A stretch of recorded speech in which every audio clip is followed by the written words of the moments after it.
What is Gucci, guys? Welcome back to The Contentment. This is a place where we pull together ideas from the world's creatives to help level up your mind, body, spirit. Not a brand, not a business, but a symbol to get every last drop from life. Ooh, that sounded good. How are we all doing? What's good? What's crack-a-lackin'? How are you? I'm personally reluctantly sitting here right now. I've been putting this off pretty much all day. I get excited as fuck about certain things, and with the design stuff that I do, I get way too excited, spend too much time doing that, and then I fall short with how much time I have to do the other things. But we're going to get it done today regardless. Welcome. Thank you for being here. Let me ask you a potentially triggering question. What do you think of Donald Trump? Where does he sit with you? What feelings does your body give you when I say Donald Trump, Donald Trump, Donald Trump? Fuck Donald Trump. Fuck, he's the man. What happens in you? Donald Trump. So the reason that I bring this up, Donald Trump, love him or hate him, if we can identify that someone else out there has the opposite opinion of me, someone really loves Trump, or someone really hates Trump, and I really love Trump, or I really hate Trump. If we can identify that someone out there has the opposite opinion of me, then technically that makes it possible. If I tried my absolute hardest, then it is possible for me to gain that perspective on Trump and then have my opinion shifted.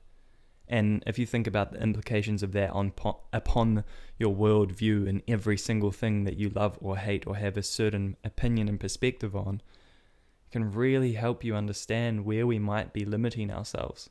You can view your thoughts in a very similar light. Like, you have thoughts, you either identify with them like, oh my god, I'm scared, run down that, or you can identify as the spacious place of awareness that all things arise, including thoughts, and therefore gain the perspective to be able to look at a situation as a whole rather than just from the perspective that you have, which may be self-limiting and self-damaging. So just like whether you identify with loving or hating Trump, you can choose to identify with either accepting, embracing your thoughts, or rejecting and pushing them away. And one is going to leave you feeling like you're running away from something permanently and feeling rejected of yourself, or if you accept, even with these current negative self-looping thoughts, even with the current scared thoughts I'm having, whatever it may be, even with those thoughts, I'm still worthy, I'm still worthy, I'm still worthy of love, and I still am okay. I do not identify as those thoughts. I identify as the space in which they appear. Just like that click, these sounds, you don't get to choose. If you're listening to this video, you don't know what's going to come next. You don't know what thoughts are going to come next. And therefore, if you can choose to identify as that in which they appear in, rather than hanging on to them, only then can we be free. And fuck, guys, this is so much easier said than done. Like, don't sit there thinking, oh man, Hunter's got it all figured out. You know, he's all wise, blah, blah, blah. Whatever you may be thinking. Like, this is conceptual stuff that I'm personally trying to apply. Hence making this video. It's a lesson I'm trying to learn. It's stuff that I need to learn. And hence me writing about it and making a video about it. In no way am I permanently here, but I do have glimpses of it. And fuck, it feels good. So my whole point here with Trump is, I'm not here to convince you whether he's good or bad. I'm not here to judge your opinion or give mine.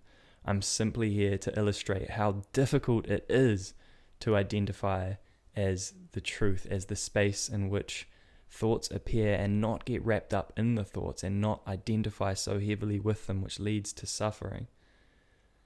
It is so difficult to choose love over fear. It is intensely difficult, and that's why I love this Trump example. If you hate Trump, then loving yourself is equally as difficult as learning to accept Trump's views. And vice versa, if you love Trump, trying to despise him or trying to figure out a way in which you don't align with his views is equally as hard as trying to love yourself. It is so difficult, and that's all I'm trying to make here, is just the point about how much work it takes, how hard it is, because you are going to be fighting yourself every step of the way. Don't do this because it's not comfortable. Don't do that. They said this. Like, all of the shit that we've all been through in our life, all of those circumstances that we regret happening, all of those situations that we look back on with dread. Like, how many things have you been through that you're just so deeply ashamed of? Can we move into the position of loving ourselves, even though we've been through that? Accept that that is a part of the path, and it is the past, and I am that learns. And I'm going to repeat these learning cycles again and again and again, because you'll never truly arrive. There is only arriving and balancing. There is never fully balanced, at least in my current worldview and perspective. So After School has a beautiful graphic and quote from Mike Rashid, and that goes, "Problems are opportunities for us to become stronger, wiser, and obtain a more robust perspective of all things."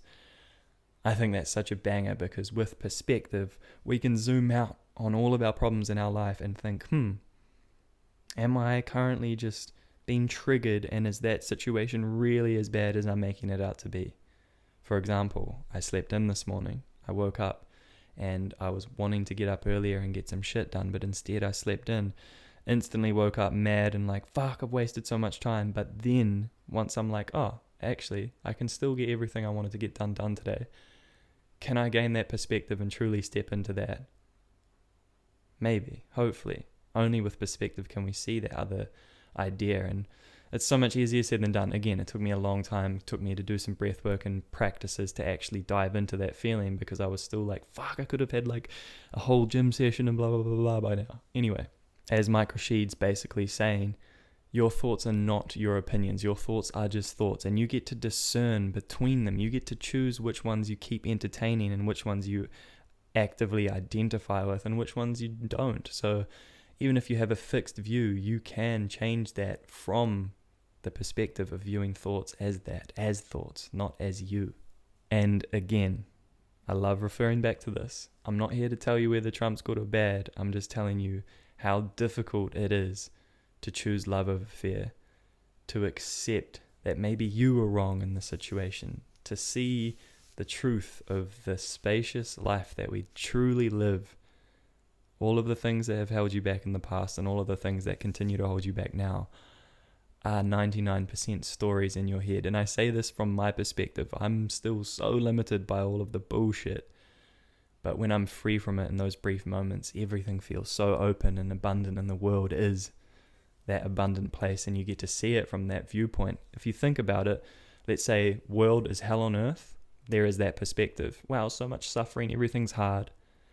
It's heaven on earth. Oh my God, we get to do whatever we want with our time. There's so much abundance, so many new people to meet, so many new things to try. They are equally true. And you get to choose which one you actively participate in each day.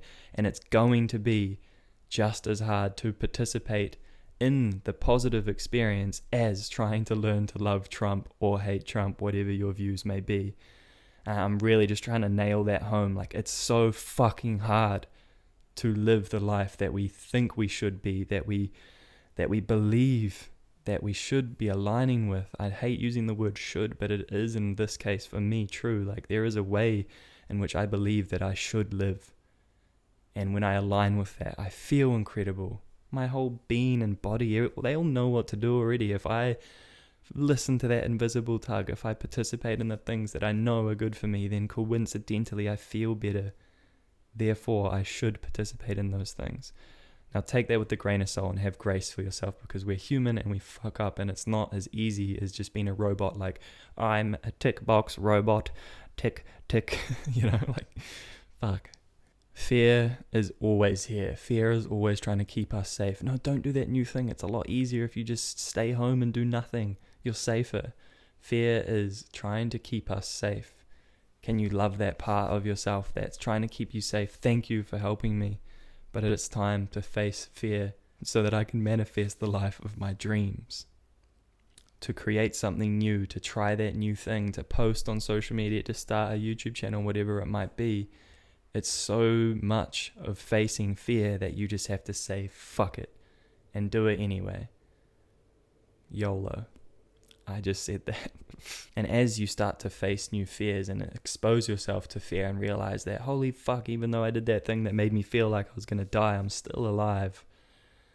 We expose ourselves and we get a little bit stronger and more resistant to it each time. And just like Karen White, a New York Times bestselling author, says, life doesn't get easier, you just get stronger. I want to add on to the end of that, assuming that you keep showing up for yourself. So to circle all the way back, to choose love over fear in as many situations as possible in our life, which is so difficult. How many times can we think of this concept and repeat it? Or what can we participate in that's going to strengthen our ability to see more perspectives and identify as the space in which thought appears? And in my opinion, this is where meditation comes in, and why meditation for me was so ridiculously fundamental for me changing my life. Like, I was so wrapped up in the stories of my life that only once I broke free from identification as those did I start to see life as abundant and start to expand and realize that I can do what I want with my time.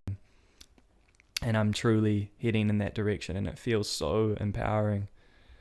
But meditation was the start. And if you want to try meditation, the app that Andrew Huberman, the neuroscientist from Stanford, recommends, and that Sam Harris recommends, try the Waking Up app. In the description of this video, there's a free 30-day free trial. I'm no way associated or anything, but it's just the app that I've used.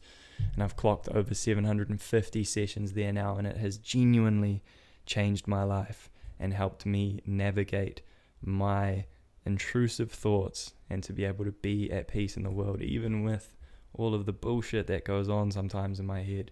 I'm sure you can relate. And again, guys, I'm not trying to claim like I have it all figured out. I'm not trying to tell you what to do. I'm simply sharing my experience, and meditation has helped me a lot. And pondering these different perspectives and thinking about Trump, who's this polarizing dude who just fucks so many people off and so many people love him. It's just so interesting. And I do believe it helps us create perspective in our own life when we ponder these things, especially when they're against our viewpoints and opinions. And sometimes when I'm in a conversation and I get challenged with a viewpoint or opinion, it really shuts me down, because sometimes we think that we know things and then we realize that we don't, and it's a scary feeling. But again, leaning into fear, leaning into the spacious abundance that the world has to provide, and leaning into this place in which all things appear, and that is what you are. You get to identify as the space that all the things in your life appear. None of it is good or bad. You just get to be the space in which it appears, and from there you can move into an abundant, loving place. All of this hippy dippy shit, whatever, that is me, that is who I am, and that is what I do, and this is an enjoyable conversation for me, and I love this shit, so fuck it. Judge me, including myself. Alright guys, thank you so much for tuning in. Another episode, another week down. I hope that you're getting every last drop from your life, and if not, it's never too late to start getting shit done. Message me if you need any help with trying to figure out your creative expression and how to express that. We all have an individual, unique curiosity, and it's up to us to express that. We are the niche of our own life. You don't need to copy anyone else. You don't need to do anything else that anyone else is doing. You can demand and craft your own life, and it's fully up to you. And you have to step into love each and every day. Oh, much love, guys. I appreciate you tuning in. Swag for 20 tanks, swag. Peace.